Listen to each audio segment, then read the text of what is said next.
Bagaimana proses perencanaan untuk pelaksanaan layanan pada bimbingan karir di sekolah? Nah, proses layanan dengan Karir, karir di sekolah ya. di SMP ini sebenarnya perlu diberikan layanan kepada anak-anak khususnya SMP karena bimbingan karir ini akan memberikan nuansa bagi anak-anak apalagi di tingkat SMP yang khususnya pada kelas 7, kelas 8 itu perlu mereka ketahui karena di situ masa-masa transisi anak ya, transisi untuk mengetahui yang sebenarnya kadang di masa-masa transisi itu anak-anak ini banyak mengeluarkan terobosan-terobosan baik hal-hal yang bagus maupun yang tidak bagus. Nah, jadi bagus sebenarnya ini diberikan layanan bimbingan karir kepada anak untuk memperkenalkan bahwa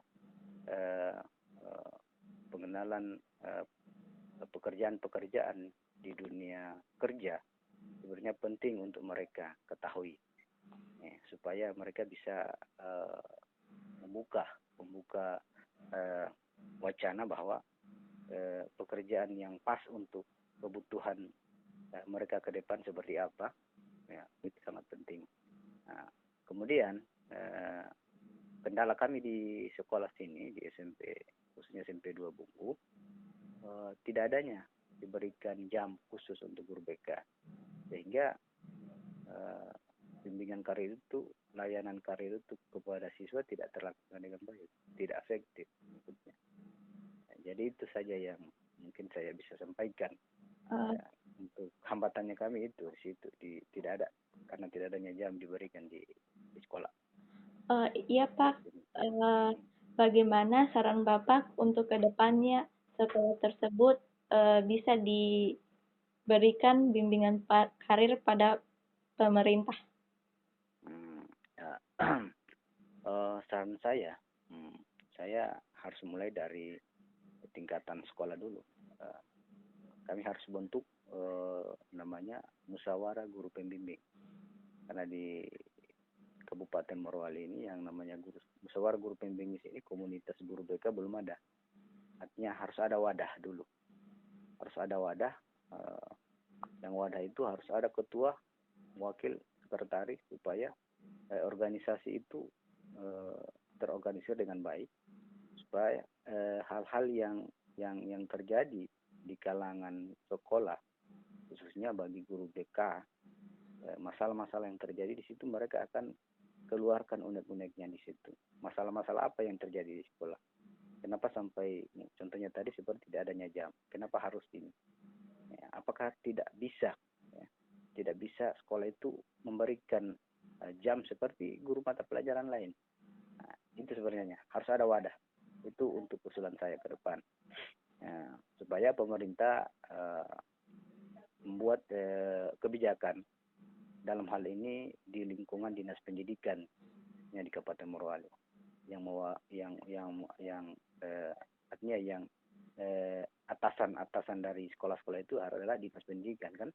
Nah, jadi untuk saya itu harus ada dulu wadah kami.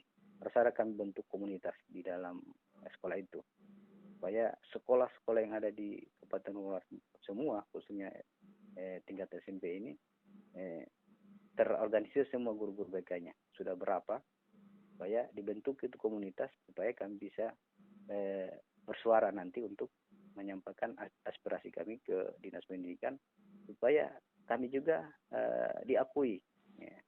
Jangan hanya kami duduk di ruangan BK, tetapi kami juga punya hak untuk menyampaikan layanan-layanan yang seharusnya harus diketahui oleh anak-anak kita.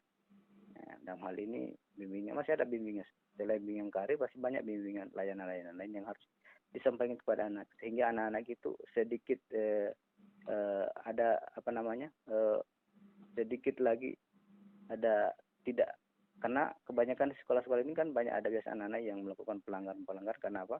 Karena tidak mereka mengetahui seperti apa sebenarnya mereka ke depan.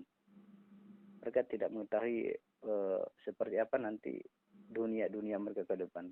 Maka disinilah peran seorang guru pembimbing eh, menyampaikan layanan-layanan itu supaya anak-anak didik kita ke depan mengetahui kemampuan di dalam diri masing-masing. Saya kira seperti itu. Iya Pak, makasih waktu yang Bapak berikan. Ya, Apabila saya ada salah kata atau mungkin tidak ada kejelasan kata dalam mewawancarai, mohon dimaafkan. oke, tidak apa-apa. Itu kita namanya sama-sama belajar. Bapak juga punya kalau ada salah-salah kata, ada kalimat-kalimat yang mungkin dalam menyampaikan mungkin nanti adik yang bisa menyempurnakan kalimat-kalimat itu ya. Ya, Oke, terima kasih. makasih Pak. Oke, sama-sama.